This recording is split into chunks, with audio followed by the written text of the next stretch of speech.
ওলি আল্লাহর পরশ লেগে হয়েছে বরকতময় ভূমি, এই স্থান এই শহর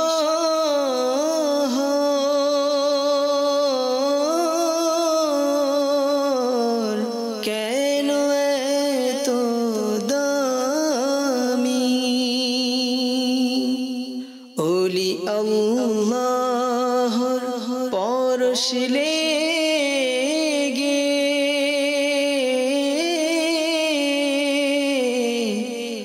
হয়েছে বরকতময় ভূমি। সাল্লু আলাল হাবিব সাল্লাল্লাহু তাআলা আলা মুহাম্মদ সাল্লাল্লাহু আলাইহি ওয়াসাল্লাম। প্রিয় ইসলামী ভাইরা এবং মাদানী চ্যানেল দর্শক শ্রোতা, বনি সাদ এটি ওই এলাকা, এটি ওই গ্রাম যেখানে নবী পাক সাল্লাল্লাহু আলাইহি ওয়াসাল্লামের পবিত্র শৈশবকাল অতিবাহিত করেছেন। বিবি হালিমা সাদিয়া রাদিয়াল্লাহু তাআলা আনহায়ের বর্ণনা হচ্ছে, মক্কা মুকাররমার লোকদের মধ্যে এই রীতি ছিল যে তারা তাদের শিশুদেরকে শৈশব অবস্থাতেই দূর দূরান্তের গ্রামে পাঠিয়ে দিতেন, যাতে শিশু ওই সুস্বাস্থ্যকর পরিবেশে স্বাস্থ্যবান হয় এবং শুদ্ধ আরবীয় শিখতে পারে।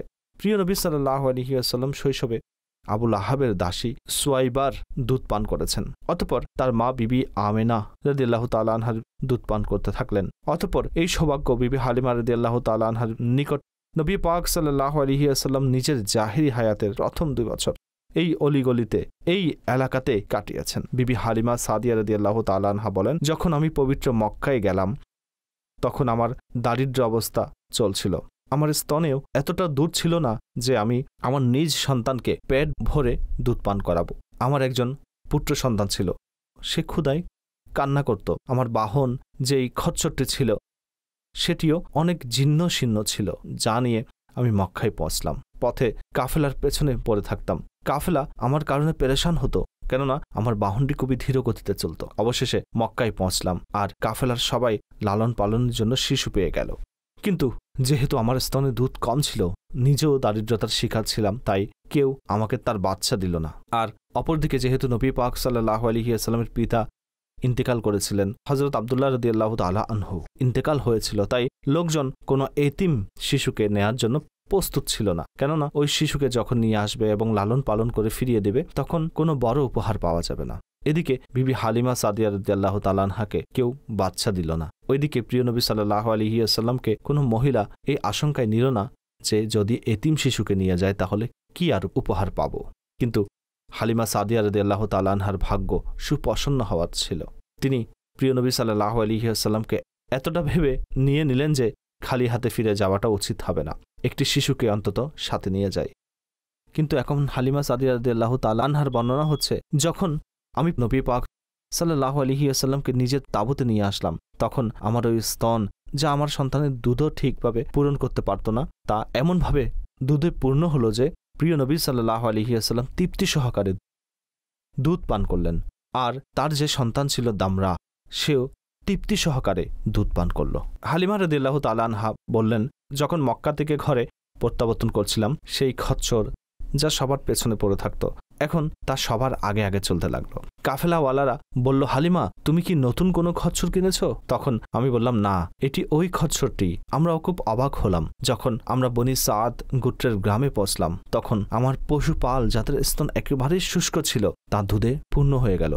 ঘরের সব সদস্যগণ পেট ভরে দুধ পান করলাম এবং প্রশান্তিতে বিশ্রাম করলাম। যা হোক, পুরো গ্রামেই এই সংবাদ ছড়িয়ে পড়ল যে হালিমা সাদিয়া কোনো এক সৌভাগ্যবান শিশুকে নিয়ে এসেছে। মা হালিমা আরও বলেন, আমার প্রাণীগুলো যখন মাঠে চড়তে যেত তারা পেট ভর্তি করে ফিরে আসত, তাদের স্তন দুধে পরিপূর্ণ হয়ে যেত। ওই চারণভূমিতে অন্যান্যদের প্রাণীগুলোও যেত, কিন্তু তারা এতটা স্বাস্থ্যবান হতো না। এই সব কিছু নবী পাক সাল্লাল্লাহু আলাইহি ওয়াসাল্লামের বরকতের ফলাফল। আমার প্রিয় ইসলামী ভাইরা, একবার তার দুধ ভাই হযরত দামারা রাদিয়াল্লাহু তাআলা আনহু এর সাথে চারণভূমিতে গেলেন। কিছুক্ষণ পর হযরত দামারা রাদিয়াল্লাহু তাআলা আনহু হাঁপাতে হাঁপাতে দৌড়ে ঘরে আসলেন আর কাঁপতে কাঁপতে বললেন, আম্মা, সর্বনাশ হয়ে গেছে। যেই শিশুটিকে আমরা মক্কা থেকে এখানে নিয়ে এসেছি, 3 জন সাদা পোশাক পরিহিত ব্যক্তি তার সিনা দ্বিখণ্ডিত করে দিয়েছে।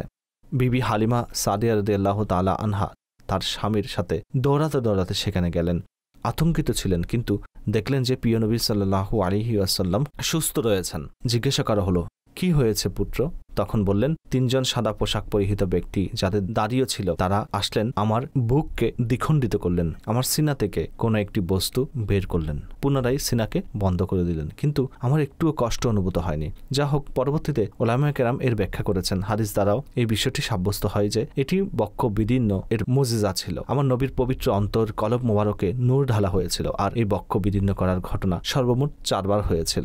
যা হোক, আমার প্রিয় ইসলামী ভাইয়েরা, এখানে নিকটেই সেই চারণভূমি অবস্থিত, এখানে খুব কাছেই সেই এলাকা অবস্থিত যেখানে আমার প্রিয় নবী সাল্লাল্লাহু আলাইহি ওয়াসাল্লামের বক্ষ বিদীর্ণ করা হয়েছিল। আমার প্রিয় আকা সাল্লাল্লাহু আলাইহি ওয়াসাল্লামের বরকতময় স্বভাব এমন ছিল যে এখনো তিনি শিশু, কিন্তু আত্মত্যাগের জজবা এমন ছিল যে মায়ের একটি স্তন থেকে দুধ পান করতেন আর অপর স্তনটি নিজের ভাইয়ের জন্য ছেড়ে দিতেন। শুরু থেকে আত্মত্যাগের জজবা প্রিয় নবী সাল্লাল্লাহু আলাইহি ওয়াসাল্লামের মাঝে ছিল। প্রিয় নবী সাল্লাল্লাহু আলাইহি ওয়াসাল্লাম 2 বছর বয়সেই এমন দৈহিক আকৃতি অর্জন করলেন যে ওনাকে 2 বছর বয়সের শিশু মনে হতো না, বরং আরো বড় মনে হতো। যা হোক, 2 বছর পর শিশুকে মায়ের কোলে ফিরিয়ে দেওয়ার সময় হয়, কিন্তু বিবি হালিমা সাদিয়া খুবই ভারাক্রান্ত ছিলেন, কেননা প্রিয় নবী সাল্লাল্লাহু আলাইহি ওয়াসাল্লামের প্রতি পুরো বংশের মহাব্বত হয়ে গিয়েছিল। এমন সুন্দর, এমন অসাধারণ, এমন প্রিয় শিশু আর কে বা পেয়েছিলেন? এই সৌভাগ্য বিবি হালিমা সাদিয়াই পেয়েছিলেন। অতঃপর তিনি যখন মক্কায় পৌঁছলেন, প্রিয় নবীকে ফিরিয়ে দিলেন, কিন্তু অন্তর ভরাক্রান্ত ছিল। কোনো এক বাহানায় পুনরায় বিবি হালিমা সাদিয়া সাইয়্যিদাতুনা আমেনা রাদিয়াল্লাহু তাআলা আনহার কাছে নিবেদন করে নবী পাক সাল্লাল্লাহু আলাইহি ওয়াসাল্লামকে কিছুদিনের জন্য এখানে নিয়ে আসলেন।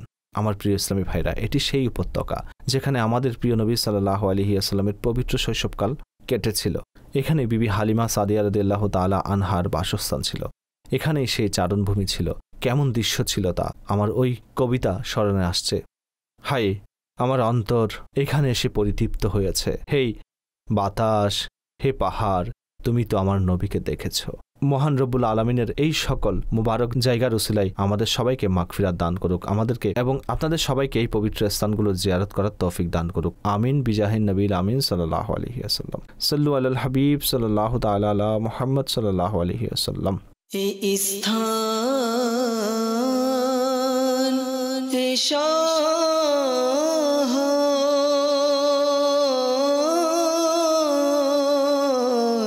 কেন এত দামি? ওলি আল্লাহর পরশ লেগে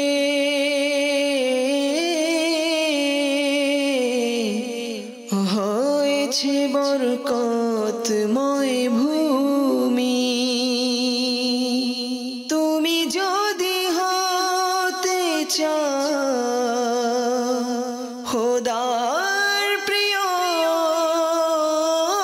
ভজন,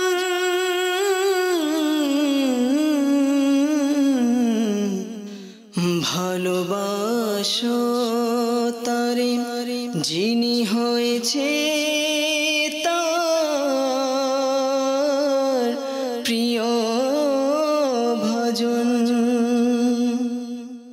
প্রিয় ইসলামী ভাইরা এবং মাদানী চ্যানেলের দর্শক শ্রোতা, জিয়ারতে মোকামাতে মুকাদ্দাসা অনুষ্ঠানে আমরা এখন উপস্থিত আছি। আরও একটি জিয়ারত, আরও একটি পবিত্র স্থান, হযরত আবু সাইবা খুদরি রাদিয়াল্লাহু তাআলা আনহুর মাজার মোবারক। তার পবিত্র জীবনী সম্পর্কে জানা যায় যে তিনি বিবি হালিমা সাদিয়া রাদিয়াল্লাহু তাআলা আনহার সন্তান ছিলেন, আর যে সম্মান তিনি পেয়েছেন, আল্লাহু আকবার, তিনি প্রিয় নবী সাল্লাল্লাহু আলাইহি ওয়াসাল্লামের দুধ ভাই ছিলেন, আর তিনি প্রিয় নবী সাল্লাল্লাহু আলাইহি ওয়াসাল্লামের ভালোবাসায় জীবন অতিবাহিত করেছেন। আর শেষ জীবনে প্রিয় নবী সাল্লাল্লাহু আলাইহি ওয়াসাল্লামের এক হাদিস শরীফ কুস্তুনতুনিয়া অভিযানের সৈন্যদের জন্য যে দোয়া করেছিলেন, সেই সুসংবাদ পেয়েছিলেন। সেই সুসংবাদকে অর্জন করার জন্য 90 বছর বয়সে এই যুদ্ধে অংশ নেন এবং এখানেই শাহাদত বরণ করেন। আর তিনি আকাঙ্ক্ষা করেছিলেন যে তাকে যেন কুস্তুনতুনিয়া দুর্গের প্রাচীরের পাশেই দাফন করা হয়। আজ একেবারে এই প্রাচীরের পাশেই তার মাজার মোবারক অবস্থিত। আমরা তার মাজার শরীফে উপস্থিত। বিবি হালিমা সাদিয়া রাদিয়াল্লাহু তাআলা আনহার আলোচনা তো আমরা মিলাদুন্নবীর মাসে অনেক করি, যখনই নাতের অনুষ্ঠান হয় ওনার আলোচনা অবশ্যই হয়। কত সুন্দর সুন্দর আশার আজ আমরা তার সন্তানের কদমে উপস্থিত হয়েছে।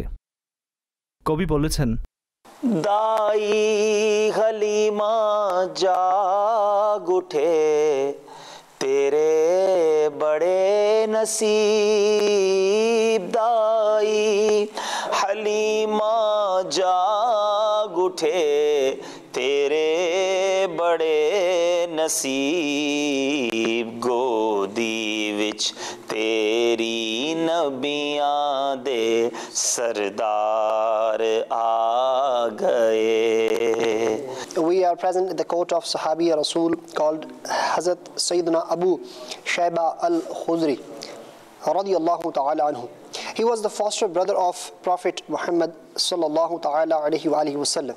He was 90 years old when he participated in the siege of Qustantiniya with the purpose of receiving the blessings of the Prophet Muhammad sallallahu ta'ala alayhi wa alihi wasallam mentioned. He was martyred near the walls of Istanbul. In accordance with his will, which he had mentioned before he died, he was buried in Istanbul by a group of soldiers. He is mentioned in the Ottoman sources among the companions whose grave site is known with certainty. Sallu ala al-Habib sallallahu ta'ala ala Muhammad. May Allah tabarak wa ta'ala shower his countless blessings upon his shrine, and due to with the wasila of this Sahabi Rasul sallallahu ta'ala alayhi wa alihi wasallam, shower blessings on us and on viewers of Madani channel. Sallu ala al-Habib sallallahu ta'ala ala Muhammad sallallahu alayhi wasallam.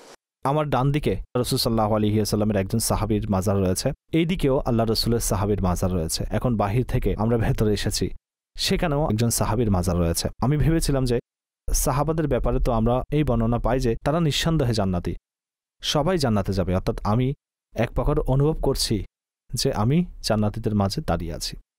তিনিও জান্নাতে যাবেন, তিনিও নবীর সাথে জান্নাতে যাবেন। আমিও চিন্তা করছি, মাদানী কাফেলার ইসলামী ভাইরাও চিন্তা করুন, আপনারাও চিন্তা করুন, আমরা কি জান্নাতে যাব? আমরা কি এমন কোন আমল করেছি যার মাধ্যমে আল্লাহ সন্তুষ্টি অর্জন করে আমরা জান্নাতে যেতে পারবো? তারা তো কতটা সৌভাগ্যবান যে হাসরের মাঠে প্রিয় নবীর পেছনে পেছনে জান্নাতের দিকে রওনা হবেন। কিন্তু আমার আপনার কি হবে? আমরা সবাই চিন্তা ভাবনা করি। আরও একটি অনুভবের বিষয় হচ্ছে, নিঃসন্দেহে এখানে ওনার মাজারের উপর রহমত নাজিল হচ্ছে, আর ওনার মাজারেও রহমত বর্ষণ হচ্ছে। মূলত এখন দুই দিকেই রহমত বর্ষিত হচ্ছে, আর আমি এমন এক জায়গায় দাঁড়িয়ে আছি যে যেখানে আশেপাশে রহমতের বর্ষণ হচ্ছে। প্রার্থনা হচ্ছে আল্লাহ আমাদের উপরও রহমতের বারিধারা বর্ষণ করুক, আমাদের গুনাহগুলো ক্ষমা করুক। শয়তান মানুষকে খারাপ পথে নিয়ে যাওয়ার জন্য পেছনে লেগে থাকে, কিন্তু এই মুহূর্তে আমরা রহমতের ছায়ায় অবস্থান করছি। সাহাবায়ে কেরামের কদমে দাঁড়িয়ে আছি, নিজেদের রবের নিকট প্রার্থনা করছি, মাওলা আমাদেরকে শয়তানের আক্রমণ থেকে হেফাজত করো, সৎ কাজ করার তৌফিক দান করো। ওনারা কোরবানি দিয়েছেন, নিজেদের প্রাণ প্রিয় নবীর জন্য উৎসর্গ করেছেন, নিজেদের জীবন তার সুন্নতের উপর আমল করতে করতে কাটিয়ে দিয়েছেন। আমি এবং আপনি একটু চিন্তা করি আমাদের জীবন কিভাবে অতিবাহিত হচ্ছে। নিজের জীবনের পরিবর্তন আনুন। আমি আমার মাদানী কাফেলার সদস্যদের আরজ করছি, আমি স্বয়ং নিজেকে বলছি আর আপনাদেরকেও বলছি, কতদিন গুনাহ করব, কতদিন রবের নাফরমানিতে জীবন কাটাবো। জীবন খুবই সংক্ষিপ্ত, জানা নেই যে কখন চলে যেতে হবে। হতে পারে কয়েকদিন পরেই আখিরাতে সফর করতে হবে। ওনারা কত সৌভাগ্যবান যে আজ তারা মাজারে অবস্থান করেও বরকত আহরণ করছেন, রহমতের বৃষ্টি বর্ষণ হচ্ছে। অসংখ্য বার তো নবীর দরবারে তাদের হাজিরি হয়েছে। যখন আমি আপনি কবরে যাব, আমাদের সাথে কি হবে? এই ব্যাপারে কি ভেবেছেন? কবর জান্নাতের বাগান হবে নাকি জাহান্নামের গর্ত হবে? আমাদের আমল তো ভালো নয়, আমল নামায়ও কিছু নেকি নেই, কিন্তু আমাদের সম্পর্ক উন্নত, নিয়ত ভালো। আমরা সাহাবাদের অনেক বেশি ভালোবাসি, আমরা অলি আউলিয়াদের অনেক বেশি ভালোবাসি, পবিত্র আহলে বাইতকেও অনেক বেশি ভালোবাসি। নবী সাল্লাল্লাহু আলাইহি ইসলামেরও আশিক আমরা। ইনশাআল্লাহ এই সম্পর্কই কাজে আসবে, ওসিলাতেই ক্ষমা পাব। আমার প্রিয় ইসলামী ভাইরা, আমিও নিয়ত করছি, আপনারাও নিয়ত করুন, আমাদের মাদানী কাফেলার সদস্যগণও নিয়ত করুন। আজ আমরা সাহাবায়ে কেরামের কদমে বসে আছি, ইনশাআল্লাহ নিজেদের জীবনে পরিবর্তন আনব। আমরা এখান থেকে ফিরে যাব, কিন্তু ভালো হয়ে ফিরব, পরিবর্তন হয়ে ফিরব। আর আপনারাও দুনিয়ার যেখানে আছেন আপনারাও নিয়ত করে নিন, ভালো জায়গায় ভালো নিয়ত করা উচিত, ভালো কাজ করা উচিত। কে জানে এখানে নিয়ত করাটা হয়তো আমাদের মাগফিরাতের ওসিলা হয়ে যাবে। এই সাহাবাগণ প্রিয় নবীর দরবারে যদি আমাদের নিবেদন পেশ করেন যে ইয়া রাসূলুল্লাহ, আপনার কিছু উম্মত এসেছিলেন এবং ভালো ভালো নিয়ত করে গিয়েছে, আপনার সুন্নতের খিদমত করার নিয়ত করে গিয়েছে, আপনার সুন্নতের উপর আমল করার নিয়ত করে গিয়েছে, ওনারা যদি এই সুপারিশ করে দেন তাহলে প্রিয় নবী সাল্লাল্লাহু আলাইহি ওয়াসাল্লাম নিজের পেছনে পেছনে আমাদেরকে জান্নাতে নিয়ে যাবেন ইনশাআল্লাহ। ওনারা আমার নবীর সাহাবা, ওনারা আমার নবীর বন্ধু, ওনারা যদি সুপারিশ করেন তাহলে আমাদের সমস্যা সমাধান হয়ে যাবেন, আমাদের সকল কাজ সমাধান হয়ে যাবে। আল্লাহ তাআলার নিকট প্রার্থনা করছি, হে আল্লাহ, সবাইকে সুন্নতের খিদমত করার জন্য কবুল করে নাও। আমরা যেন মাদানী কাফেলার মুসাফির হয়ে যাই, 72 নেক আমলের আমলকারী হয়ে যাই।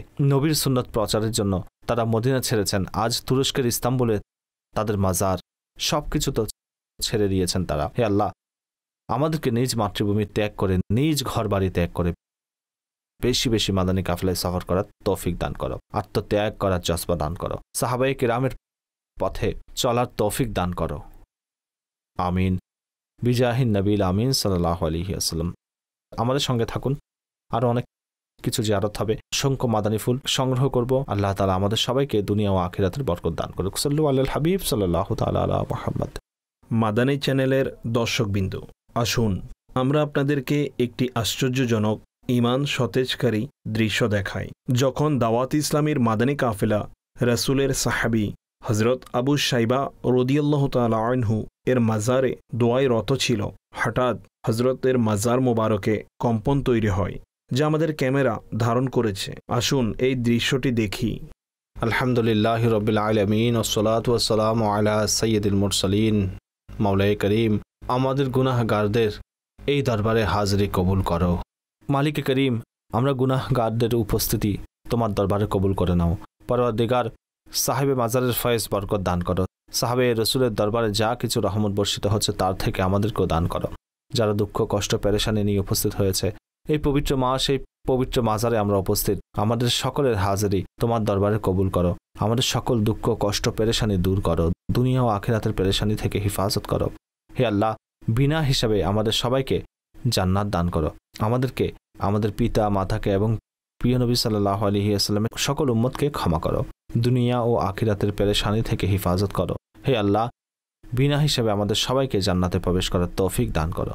আমাদেরকে, আমাদের মাতা পিতাকে এবং প্রিয় নবী সাল্লাল্লাহু আলাইহি ওয়াসাল্লামের সকল উম্মতকে ক্ষমা করো, দুনিয়া ও আখিরাতের পেরেশানি থেকে আমাদেরকে হিফাজত করো। হে আল্লাহ, বিনা হিসাবে আমাদের সবাইকে জান্নাত দান করো। আমাদের পিতা মাতাকে এবং প্রিয় নবী সাল্লাল্লাহু আলাইহি ওয়াসাল্লামের উম্মতকে ক্ষমা করো। হে আল্লাহ, সারা দুনিয়ায় দাওয়াত ইসলামের উন্নতি দান করো, বিশেষ করে তুর্কিতে মাদানী কাজের উন্নতি দান করো। কেহেতে রেহেতে হে দোয়াকে ওয়াসতে বন্দে তেরে কর দে পুরি আরজু হর বেকসু মজবুর কি। যখন মৃত্যুর সময় আসবে মুখে যেন জারি থাকে মধুর কালেমা লা ইলাহা ইল্লাল্লাহু মুহাম্মাদুর রাসূলুল্লাহ সাল্লাল্লাহু আলাইহি ওয়াসাল্লাম। এই স্থান, এই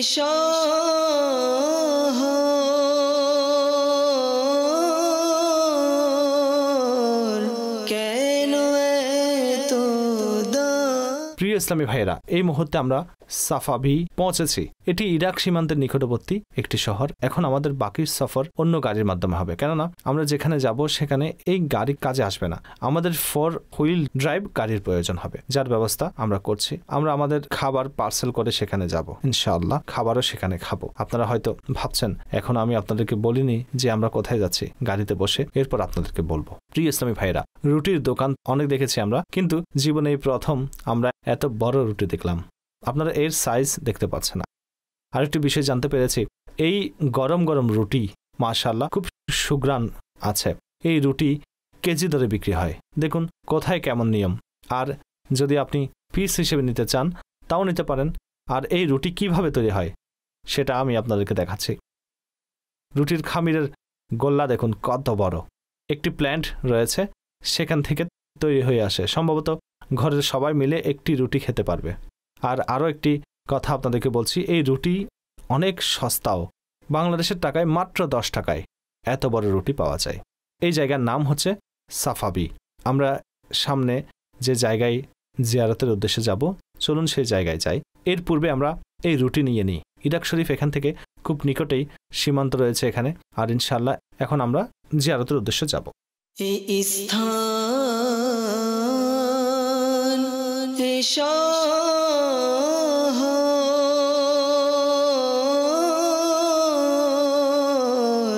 কেন এত দামি ওলি আল্লাহর পরশ লেগে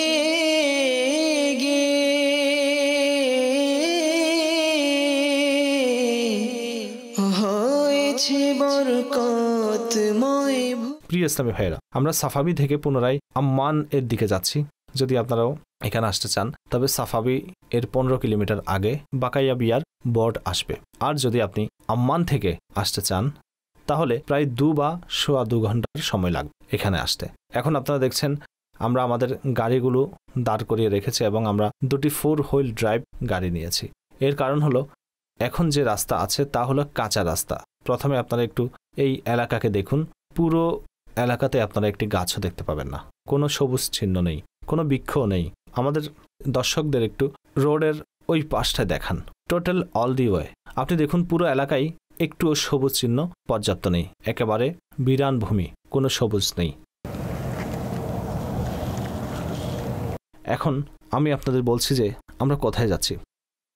আলহামদুলিল্লাহ আজ্জাওয়াজাল, আমার নবী সাল্লাল্লাহু আলাইহি ওয়াসাল্লাম এই জায়গায় কদম রেখেছেন। আপনারা যদি ম্যাপ দেখেন মক্কা থেকে শাম যাওয়ার জন্য এই পথই ব্যবহার হতো। আরও একটি রাস্তা এদিকে ইরাক এবং শামের দিকে গিয়েছে, অর্থাৎ মক্কা থেকে শাম যাওয়ার জন্য এই রাস্তা ছিল। প্রিয় নবী সাল্লাল্লাহু আলাইহি ওয়াসাল্লাম এই এলাকায় তশরিফ এনেছেন। আর এখানেই এমন এক বৃক্ষ রয়েছে, জি হ্যাঁ, এমন এক গাছ রয়েছে, আর তা নবী পাক সাল্লাল্লাহু আলাইহি ওয়াসাল্লামের এক মুজিজা যে পুরো এলাকায় কোনো গাছ নেই, কিন্তু ওই বৃক্ষটি আজ 1450-1500 বছর অতিবাহিত হওয়ার পরও একদম সবুজ শ্যামল।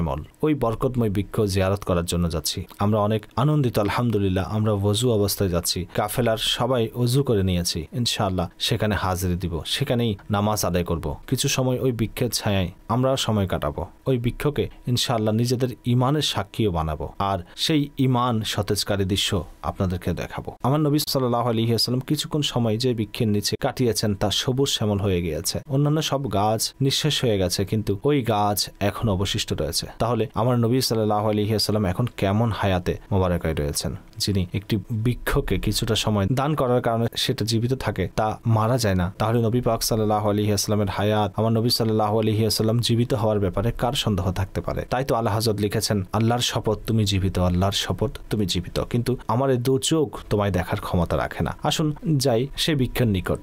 এই স্থান এই শহর কেন এত দামি ওলি আল্লাহর পরশ লেগে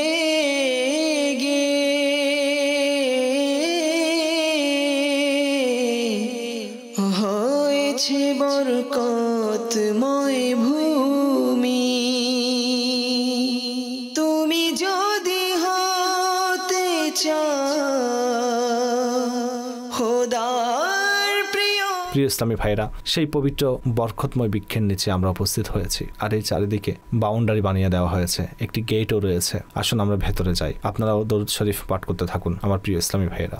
আসসালাতু ওয়াসসালামু আলাইকা ইয়া রাসূলুল্লাহ ওয়া আলা আলিকা ওয়া আসহাবিকা ইয়া হাবিবাল্লাহ। আসসালাতু ওয়াসসালামু আলাইকা ইয়া নবিয়াল্লাহ ওয়া আলা আলিকা ওয়া আসহাবিকা ইয়া নূরাল্লাহ।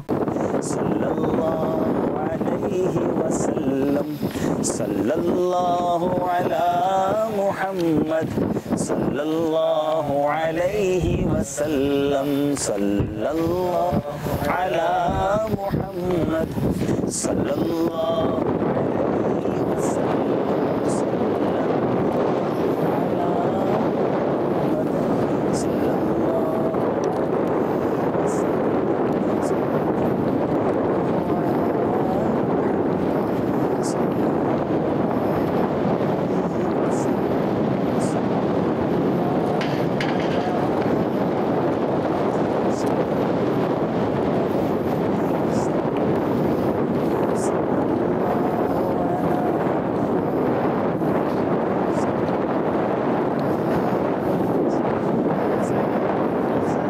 এই বৃক্ষটি আমার নবী পাক সাল্লাল্লাহু আলাইহি ওয়াসাল্লামকে জিয়ারত করেছেন।